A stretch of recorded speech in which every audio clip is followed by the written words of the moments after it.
നമസ്കാരം. 2014 മെയ് 26 അന്ന് ലോകത്തിലെ ഏറ്റവും വലിയ ജനാധിപത്യ രാജ്യം തങ്ങളുടെ പുതിയൊരു നേതാവിനെ തെരഞ്ഞെടുത്തു. ഒരു പഞ്ചായത്ത് മെമ്പർ പോലുമാകാതെ ഗുജറാത്ത് എന്ന സംസ്ഥാനത്തിന്റെ മുഖ്യമന്ത്രി പദം അലങ്കരിച്ച ആ സ്ഥാനത്ത് 3 വട്ടം തുടരുകയും ചെയ്ത ആ നേതാവ് പക്ഷേ ഇന്ത്യയുടെ പ്രധാനമന്ത്രി പദത്തിലെത്തുന്നതിനെ ആഗോളതലത്തിൽ പോലും പ്രതിഷേധമുയർന്നിരുന്നു. എന്നാൽ എല്ലാ പ്രതിബന്ധങ്ങളെയും മറികടന്നുകൊണ്ട് ആ വ്യക്തി 2014 മെയ് 26 ഇന്ത്യയുടെ പ്രധാനമന്ത്രിയായി സത്യപ്രതിജ്ഞ ചെയ്തു. അദ്ദേഹത്തിന്റെ പേര് നരേന്ദ്ര ദാമോദർ ദാസ് മോദി. എന്നാൽ അതൊരു വെറും രാഷ്ട്രീയ മാറ്റമായിരുന്നില്ല. ഇന്ത്യൻ രാഷ്ട്രീയ ചരിത്രത്തിലെ ഏറ്റവും ദൈർഘ്യമേറിയതും സ്വാധീന ശക്തിയുമായ ഒരു അധ്യായങ്ങളിൽ ഒന്നായി ആ പേര് മാറുകയായിരുന്നു. നമ്മുടെ മുൻ പ്രധാനമന്ത്രി ജവഹർലാൽ നെഹ്റു തുടർച്ചയായി 4398 ദിവസം ആ പദവിയിൽ ഇരുന്നിരുന്നു. ആ 7 പതിറ്റാണ്ടിലേറെ പഴക്കമുള്ള റെക്കോർഡാണ് 2026 ജൂൺ 10 നരേന്ദ്രമോദിക്ക് മുന്നിൽ വഴിമാറുന്നത്. നരേന്ദ്രമോദിയുടെ ഈ വിജയം ഒരു രാഷ്ട്രീയക്കാരന്റെ വിജയകഥ മാത്രമല്ല, 2 കാലഘട്ടങ്ങളിലായി ഇന്ത്യ എന്ന രാജ്യത്തിന് സംഭവിച്ച പരിവർത്തനങ്ങളുടെ കഥ കൂടിയാണത്. വീഡിയോയിലേക്ക് കടക്കും മുൻപ് ഒരു അഭ്യർത്ഥന. നമ്മുടെ ചാനൽ നിങ്ങൾക്ക് ഇഷ്ടപ്പെടുകയാണെങ്കിൽ ലൈക്ക് ചെയ്യുക, കമന്റ് ചെയ്യുക, സബ്സ്ക്രൈബ് ചെയ്യുക, പ്രിയപ്പെട്ടവർക്കായി പങ്കുവയ്ക്കുക. ഇഷ്ടമായില്ലെങ്കിൽ അക്കാര്യവും രേഖപ്പെടുത്തുക. നിങ്ങളുടെ പിന്തുണ മാത്രമാണ് ഞങ്ങളുടെ പിൻബലം. ചരിത്രം പരിശോധിച്ചാൽ തികച്ചും വിഭിന്നമായ 2 കാലഘട്ടങ്ങളിൽ ഇന്ത്യയെ നയിച്ച 2 വ്യക്തികളെ താരതമ്യം ചെയ്യുന്നത് ഉചിതമാകില്ല.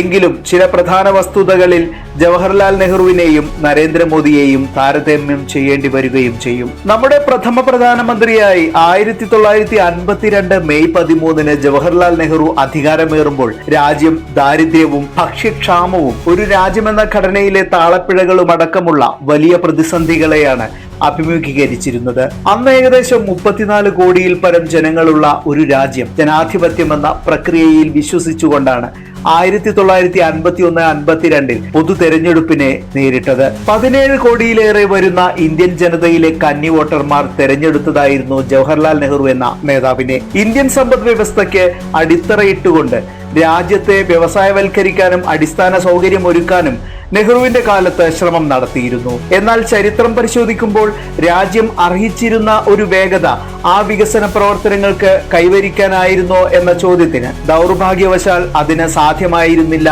എന്ന് പറയേണ്ടി വരും. രാഷ്ട്രീയ സാമൂഹ്യ സാഹചര്യങ്ങളിൽ സംഭവിച്ച തീരുമാനങ്ങളും കാഴ്ചപ്പാടുകളുമാണ് ഇതിന് കാരണമെന്ന് പറയാതിരിക്കാനാകില്ല.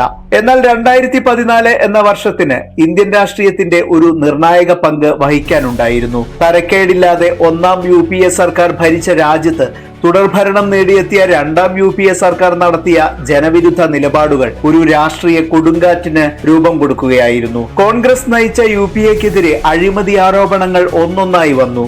വിലക്കയറ്റം, ഭരണ പ്രതിസന്ധികൾ തുടങ്ങിയ വിഷയങ്ങൾ ജനങ്ങൾക്കിടയിൽ അസംതൃപ്തി വർദ്ധിപ്പിച്ചു. എന്നാൽ ഈ സാഹചര്യത്തിൽ 2001 മുതൽ 2014 വരെ ഗുജറാത്തിനെ നയിച്ച നരേന്ദ്രമോദിയെ BJP ദേശീയ തലത്തിൽ ഉയർത്തിക്കാണിക്കുകയായിരുന്നു. അടിസ്ഥാന സൗകര്യങ്ങളും വ്യാവസായിക മുന്നേറ്റങ്ങളും ഗുജറാത്തിന്റെ മുഖഛായ മാറ്റിയത് ഒരു ഗുജറാത്ത് മോഡൽ വികസനം എന്ന ചിന്തയിലേക്ക് രാജ്യത്തെ നയിച്ചത് പെട്ടെന്നായിരുന്നു. ഇതേ സാഹചര്യത്തിൽ അദ്ദേഹത്തെ പ്രതിരോധിക്കാൻ മാത്രം കെൽപ്പുള്ള നേതാക്കൾ പ്രതിപക്ഷത്ത് അന്നില്ലായിരുന്നു. ആ പശ്ചാത്തലത്തിലാണ് 2014 മെയ് 26 നരേന്ദ്രമോദിയെ ഇന്ത്യയുടെ പ്രധാനമന്ത്രി പദത്തിലെത്തിക്കുന്നത്. ശേഷമുള്ള രാജ്യത്തിന്റെ ചലനം ചടുലമായിരുന്നു.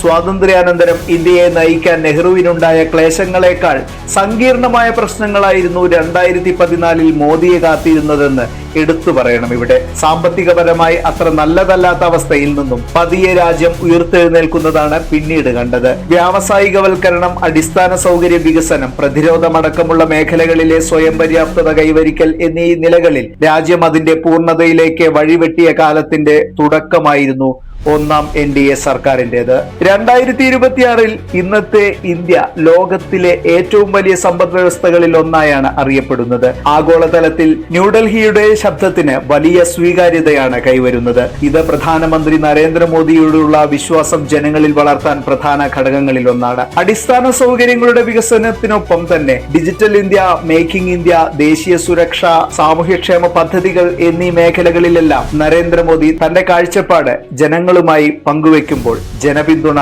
വർദ്ധിക്കുന്നത് ഒരു സ്വാഭാവിക പ്രതിഭാസം മാത്രമായി കണക്കാക്കാം. കോളനിവൽക്കരണത്തിന്റെ സങ്കുചിത മനോഭാവം പേറി നിന്ന ഒരു ഇന്ത്യ ഇന്ന് ആഗോള ആഗോള ഉച്ചകോടികളിലും ആഗോള ഭരണചക്രങ്ങളുടെ നിയന്ത്രണത്തിലും ഉറച്ച ശബ്ദമായി മാറുകയാണ്. വിവിധ ഭൂഖണ്ഡങ്ങളിലായി വൻ ശക്തികൾ നരേന്ദ്രമോദിക്കൊപ്പം കൈകോർക്കുന്നത് നമ്മുടെ രാജ്യത്തിന്റെ യശസ് ഉയർത്തുന്നതാണ്. സ്ഥിതിവിവര കണക്കുകളിൽ നിന്നും കണ്ണെടുത്ത് രാജ്യത്തെ നിരീക്ഷിക്കുമ്പോൾ സുസ്ഥിരതയും വികസന മുന്നേറ്റവും പ്രകടമായി തന്നെ കാണാം. ഇവിടെയാണ് ഭരണകാലഘട്ടങ്ങളുടെ വിലയിരുത്തൽ സാധ്യമാകുന്നത്. ജവഹർലാൽ നെഹ്റുവിന്റെ അപ്രാപ്യമെന്ന് കരുതിയ റെക്കോർഡ് നരേന്ദ്രമോദി ഭേദിക്കുകയാണ്. ഇനി നരേന്ദ്രയുഗം സൃഷ്ടിക്കുന്ന ഒരു കണക്കിനാണ് രാജ്യം കാത്തിരിക്കുന്നത്. ആ കണക്കിന്റെ റെക്കോർഡും ഒരു കാലത്ത് മറികടന്നേക്കാം. ശാശ്വതമായി ഒന്നിനും നിലനിൽക്കാനാവില്ലെന്ന പ്രകൃതി നിയമം പോലെ. മറ്റൊരു വീഡിയോയുമായി വീണ്ടും വരാം. നന്ദി, നമസ്കാരം.